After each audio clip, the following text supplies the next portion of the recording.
Ada sejarah Pulau Jawa sebelum dihuni oleh manusia, serta kisah tentang Semar, Togog, Bagong, Petruk dan Gareng. Banyak versi tentang terbentuknya Pulau Jawa sebelum dihuni oleh manusia.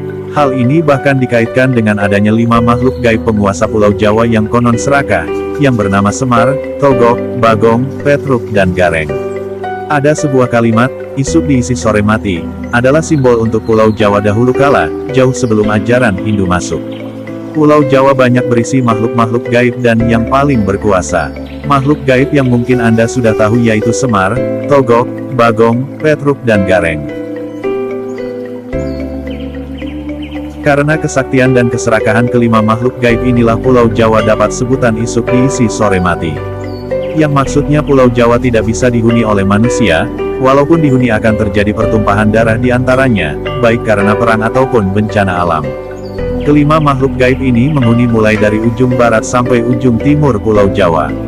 Seperti contoh satu tempat-tempatnya yaitu di Pulau Ismoyo, Pantai Balekambang, Malang. Aji Saka adalah penemu huruf Jawa Honocoroko yaitu ketika Aji Saka menumbali tanah Jawa agar bisa dihuni manusia. Singkat cerita Aji Saka datang ke Pulau Jawa dan sudah menciptakan huruf Jawa. Dalam pengembaraannya, dia sadar bahwa tanah Jawa tidak stabil. Sering sekali darah manusia bercucuran dan akhirnya dia tahu kalau penyebabnya adalah kelima makhluk gaib tadi yaitu Semar, Togog, Bagong, Petruk dan Gareng. Akhirnya tanah Jawa ditimbali atau diberi raja dan doa untuk bisa dihuni oleh manusia. Seiring dengan waktu dan semakin ramai Pulau Jawa, Raja Haji Saka tidak bisa bertahan lama dan menjadi tidak berkuasa lagi. Kembalilah keadaan di mana jin berkuasa hujan darah di mana-mana dan bencana merajalela. Lalu pada suatu ketika datanglah waliullah pertama di Jawa yaitu Syekh Subakir. Mengetahui kondisi Pulau Jawa yang sulit dihuni manusia, beliau menumbali tanah Jawa dengan Raja Kolo Cokro di Gunung Tidar dan menjadi damai kembalilah Pulau Jawa. Versi yang lain mengenai mitos Pulau Jawa, Alkisah ketika itu di tanah Hindustan ada seorang Raja Brahmana berjuluk Prabu Isaka atau yang disebut dengan Prabu Aji Saka. Sang Prabu Aji Saka ini merupakan seorang putra dari Prabu Iwasaka. Prabu Aji Saka diajari berbagai lagu oleh ayahnya sehingga ia mendapatkan banyak kesaktian sebagaimana para dewa. Setelah itu, ia diperintahkan untuk bertapa di sebuah pulau yang panjang atau dalam bahasa Jawa yaitu Dawa atau Dowo. Keadaan pulau ini masih sepi dan sebelumnya diberi nama Pulau Jawa. Prabu Aji Saka kemudian bergegas mencarinya. Setelah cukup lama ia menemukan pulau yang masih sunyi kira-kira di sebelah tenggara tanah Hindustan.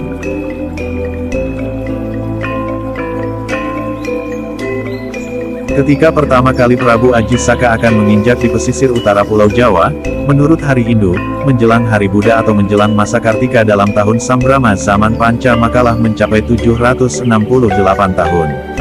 Prabu Aji Saka lalu mengelilingi seluruh daratan pulau ini mulai dari ujung barat laut hingga ujung tenggara.